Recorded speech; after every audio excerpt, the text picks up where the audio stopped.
We're going to look at Bitcoin, and the weekly chart is still overbought. You haven't even started curving down on the stock RSI, so I would still be cautious. You do have support at $42,000, but you lost 44.4 and you lost 47K. So really, the next step is 42K, and if you don't hold that, well, we can look for lower targets. Weekly chart's still overbought, so be cautious. 3-day chart is trying to get the bounce, but struggling, and the weekly might be pushing the 3-day chart to the downside. If you look at the daily chart, that's trying to make a higher low, but if you lose this last local low here at $40,277, that's going to be a lower low for the daily chart, which would not be good. If you lose $40,277, you're at least probably coming back down to this last local low at 34.3, but really you went up really fast, at least on the daily chart.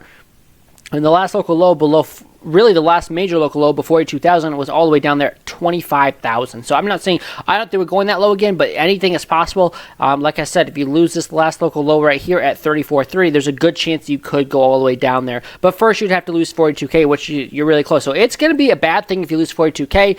If we look at the 4-hour chart, let's see how that's looking. 4-hour chart is ready for a bounce, but that's like a straight dump. That's like not even a falling wedge, nothing bullish there. And you're now on life support with the 200 simple moving average on the 4-hour chart. That's not a good sign. Also, it's kind of an M pattern, and M patterns are bearish, W patterns are bullish. If we look at the 1-hour time frame, that's trying to get that bounce as well. And if you hold this last local low here, you could technically take a long here with a stop at 41,250 or 250. And if you hold that, you're good. But because you're below the 200 simple moving average and below a lot of the major moving averages, I would be pretty bearish here on Bitcoin on the 1-hour time frame. Also, the 21-day moving average, which is this orange line, is about to cross the 200-day moving average, which is this thin yellow line, and that is extremely bearish. That's a death cross on the 1-hour time frame, meaning usually when you get those, the price continues to go to the downside. It is a lag indicator, so take that with a grain of salt. The 15-minute time frame is having a rounded top. That's bearish, as well as making a lower high, and you're overbought on the stock RSI. So to me, that's bearish. I'm really looking for 42K to be the next support. If you don't hold 42K, it's going to be your next support is $40,200.